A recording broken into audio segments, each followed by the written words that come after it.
హలము అంటే నాగలి అని, నాగలి పెట్టి దున్నటానికి వీలుడైన భూమి అంటే మంచి ఎండాకాలంలో రాయిలాగా గట్టిగా ఉన్న భూమిని, రాయి వలె పడి ఉన్నటువంటి హలముతో దున్నటానికి వీలుడైన భూమిని అహల్య. ఆవిడ రాయిలాగా పడి ఉంది అంటే అర్థం అదిట. తొలకరి జల్లు పడిన తర్వాత అంటే నీలమేఘం ఏర్పడి సూర్యవంశంలో అంటే సూర్యుడి యొక్క కిరణముల ద్వారా నీరు ఆవిరి నీలమేఘం ఏర్పడిందిట. అదే సూర్యవంశంలో పుట్టిన రామచంద్రుడుట. ఆ తొలకరి జల్లు పడిందిట అంటే రామపద స్పర్శ తగిలి ఈ భూమి చైతన్యవంతం అయిందిట, కొంత మెత్తబడిందిట. అదే అహల్య శాప విమోచనంట.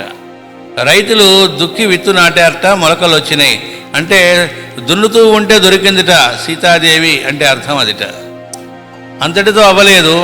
ఆ తర్వాత నెమ్మదిగా ఇంద్రధనస్సు ఏర్పడింది. ఎండావాన కలుస్తూ ఉన్న ఇంకా పెద్ద వానలు లేవు, అదే శివధనస్సుట. ఆ తర్వాత కారు మబ్బు బాగా దట్టం అలువుకుందిట. ఒకసారి పెళ్ళున ఇంద్రధనస్సు విరిగిందిట, అదే శివధనుర్భంగంట. మేఘం ఖాళీ అయింది అంటే మొత్తం వర్షం వర్షించాడు అంటే రాముడికి సీతకి కళ్యాణం అయిందిట, అంటే పంట పండిందిట.